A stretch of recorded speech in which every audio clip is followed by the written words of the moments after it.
అయినటువంటి రైతాంగం సంఖ్యలను ఛేదించుకొని ఈరోజు ఢిల్లీ నగరాన్ని ముంచెత్తుతున్నటువంటి స్థితి ఈరోజు నరేంద్ర మోడీ ప్రభుత్వానికి దిగిరాటమో నూకలు చెల్లటమో తప్పనటువంటి ఒక పరిస్థితిని తీసుకొచ్చి పెట్టి ఈరోజు అనేక నిందారోపణలు ఈ ఉద్యమం మీద చేస్తున్నారు.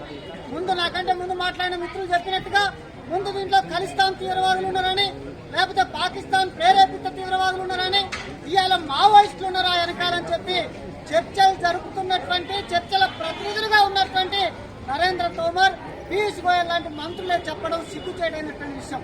అప్రజాస్వామికమైనటువంటి విషయాల మీద, ఈ దేశంలో ఉన్నటువంటి ప్రజాస్వామికవాదుల మీద, ప్రగతిశీల అభ్యుదయ శక్తుల మీద మీరు నిర్బంధ కాండను ప్రయోగించి దాన్ని తీసిపోయి మీరు వాళ్ళని కనీసం బెయిలు పెరాలు కూడా ఇవ్వకుండా జైల్లో నిర్బంధిస్తే ఉద్యమాలు ఎప్పుడు కూడా ఒంటరిగా ఉండవు. ఉద్యమాలు ఒక ప్రజాస్వామిక చైతన్యాన్ని సంతరించుకుంటే అది దేశంలో మొత్తం ప్రజాస్వామిక ప్రభుత్వాన్ని ఏర్పాటు చేసే వరకు కూడా ఆ ఉద్యమాలు ఊపందుకుంటాయి. అందులో భాగమే వరవరరావుని రిలీజ్ చేయమని చెప్పి, లేకపోతే సాయిబాబాను విడుదల చేయమని చెప్పి చేసినటువంటి ఒక ప్రజాస్వామిక డిమాండే ఈ ఉద్యమంలో మావోయిస్తుందని చెప్పేదాకా పోయింది అంటే ఇంతకంటే సిగ్గు చేయడమైనటువంటి ఉద్యమం మరొకటి లేదు. దుర్మార్గమైనటువంటిది. ఇవాళ రోజుకొక రైతు నేలరాలిపోతున్నాడు. చలి గడ్డగట్టేటటువంటి చలిలో ఆత్మ బలిదానాలు చేస్తూ రైతాంగం చేస్తున్నటువంటి ఉద్యమం విజయవంతమై తీరుతుంది.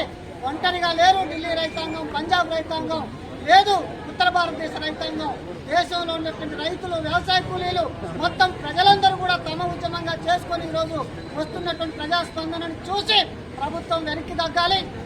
చట్టాలని, కార్పొరేట్ అనుకూల చట్టాలను విస్తరించుకోవాలి.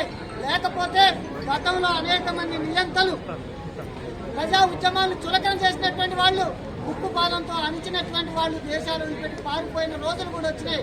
అట్లాంటి చరిత్రను కూడా తెలుసుకోవాలని చెప్పి, గుర్తించాలని చెప్పి కోరుతూ ఈ ఉద్యమం అప్రయత్నికంగా కొనసాగుతుందని చెప్పి ఇందులో పాల్గొన్న వారందరికీ కూడా సిపిఐఎంఎల్ లీడర్ తెలియజేస్తున్నారు.